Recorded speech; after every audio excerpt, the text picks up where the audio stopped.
जोहार दोस्तों। आज हम खोटा के अगले साहित्यकार श्रीनिवास पानोरी जी का जीवन परिचय देखेंगे। श्रीनिवास पानोरी जी एक ऐसे खोटा के साहित्यकार हैं जिनका उच्च स्थान दिया गया है।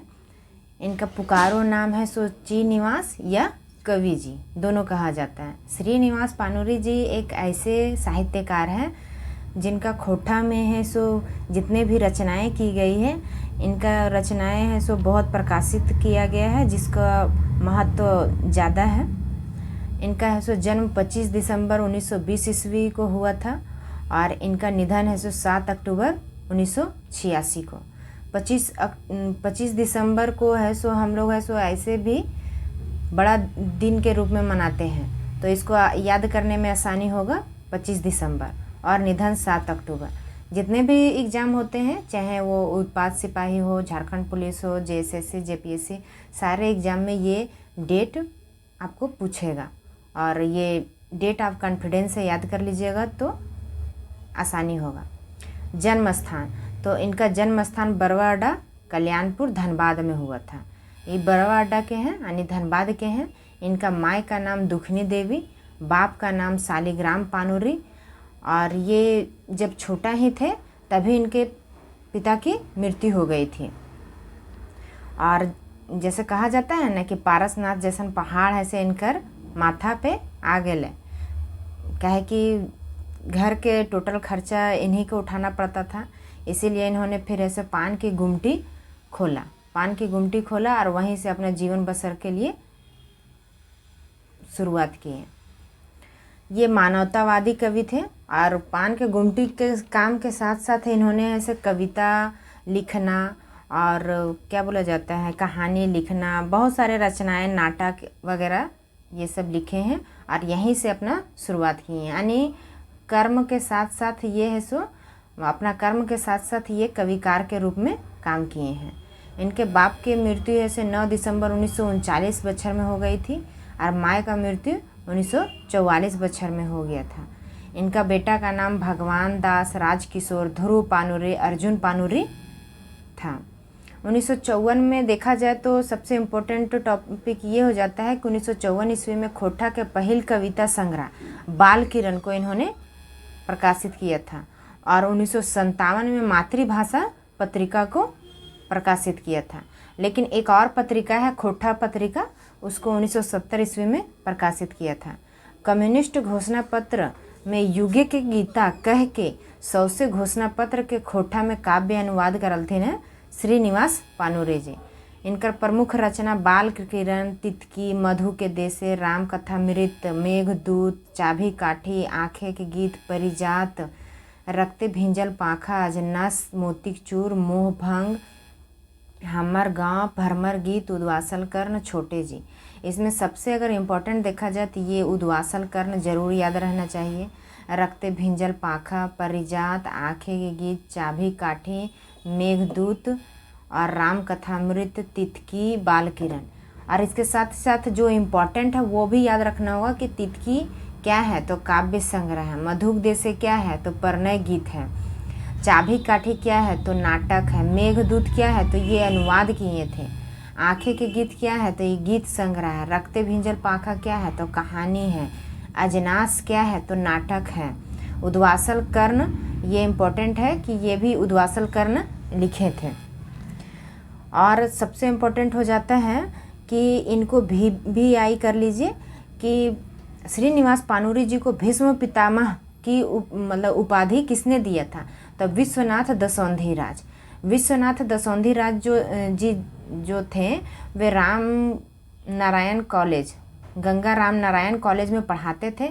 वहीं बगल में है सो इनका पान का गुमटी था और वहीं पे पान खाने के लिए विश्वनाथ दसौंधी राज जी जाते थे और उनकी मुलाकात वहीं से हुई जब वो देखे कि श्रीनिवास पानोरी जी बहुत बेहतर कवि है और जो उनका साहित्य का रचना कर रहे हैं वे भी बहुत बेहतर है। तब विश्वनाथ दसौंधी राज जी ने इन्हें भीष्म पितामह कहा, यानी खोटा का भीष्म पितामह श्रीनिवास पानोरी जी को कहा। वो किन्होंने कहा, तब विश्वनाथ दसौंधी राज जी ने कहा। फिर है सो वाल्मीकि खोटा भाषा के वाल्मीकि का उपनाम किसने दिया? तो रामदयाल पांडे जी ने वाल्मीकि कहकर पुकारा है। किनको? तो श्रीनिवास पानुरी जी को। खोटा साहित्य के पुरोधा संस्मरण लिखल थे। खोटा साहित्य के पुरोधा संस्मरण विश्वनाथ दसौंधी राज पर लिखल थिन के? तो श्रीनिवास पानुरी जी। श्रीनिवास पानुरी जी विश्वनाथ दसौंधी राज जी पर है से खोटा साहित्य के पुरोधा लिखल थिन और विश्वनाथ दसौंधी राज जी पानुरी जी के भीष्म पितामह कहल थिन। ये दोनों टॉपिक याद होना चाहिए, ये है सो सारे एग्जाम में पूछे जाते हैं। पानुरी जी का 1957 बच्चर में आकाशवाणी रांची आकाशवाणी से कविता प्रकाशित करवल हला पहली बार।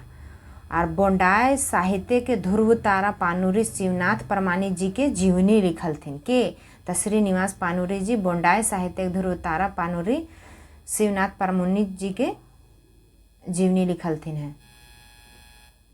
पानुरी जी के खोजे 3 दिन, पानुरी जी के खोजे 3 दिन प्रदीप कुमार दीपक जी के यात्रा वृत्तांत लिखल थे। ये यात्रा वृत्तांत है प्रदीप कुमार दीपक जी का, पानुरी जी के खोजे 3 दिन।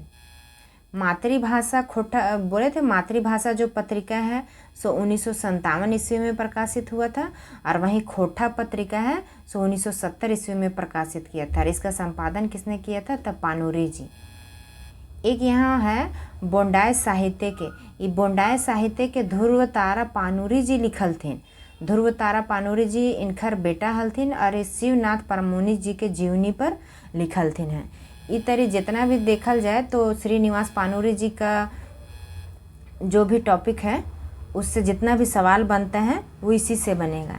जैसे कि श्रीनिवास पानुरी जी के कौन कौन उपनामे जानल जाए, तो चीनिवास हो जाएगा, कवि हो जाएगा, फिर ऐसे खोटा के पुरोधा हो जाएगा और खोटा के नागार्जुन।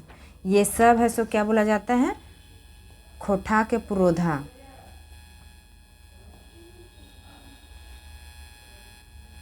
खोटा के पुरोधा और खोटा के नागार्जुन किन्हें कहा जाता है? तो श्रीनिवास पानुरी को। और साथ में है सो कवि जी और चीनिवास भी कहा जाता है। इस तरह और भी क्वेश्चन जैसे कि पानुरी जी के खोजे 3 दिन केकर लिखल यात्रा वृत्तांत लागे, तो ये हो जाता है आपका प्रदीप कुमार दीपक जी का, जो अभी हम आपको बताए हैं कि प्रदीप कुमार दीपक जी का है सो यात्रा वृत्तांत है। फिर श्रीनिवास पानुरी जी के बापे के नाम बतावा, तो श्रीनिवास पानुरी जी के बाप का नाम क्या बताएं? तो शालिग्राम पानुरी। इसी तरह का क्वेश्चन बनेगा। फिर लिखा हुआ है बोंडाय साहित्य के ध्रुव तारा पानुरी केकर लिखल जीवनी लागे, तो ये हो जाएगा आपका, अभी हम बताएं कि शिवनाथ परमानिक जी का है सो यह जीवनी है। शिवनाथ परमानिक जी का जीवनी बोंडाय साहित्य के। पानुरी जी कौन बच्चर है से आकाशवाणी रांची से कविता प्रकाशित करल थी, तो अभी हम आपको बताएं कि 1957 ईस्वी से आकाशवाणी रांची से कविता प्रकाशित करल थे। खोटा साहित्य के पुरोधा पानुरी जी केकर लिखल संस्मरण लागे, तो ये हो जाएगा आपका विश्वनाथ दसौंधी राज जी का, जो अभी हम आपको बताए थे। इस प्रकार देखा जाए तो श्रीनिवास पानुरी जी खोटा साहित्यकार में एक इनका स्थान जो है सो उच्च दिया गया है, क्योंकि इन्हीं के कारण है सो खोटा भाषा को है सो मान्यता दिया गया है और आगे भी मान्यता दिया जा रहा है, ताकि इसको है सो 8वीं अनुसूची में लाया जा सके। और इस प्रकार है सो झारखंड का तो माइकोरवा भाषा खोटा है ही।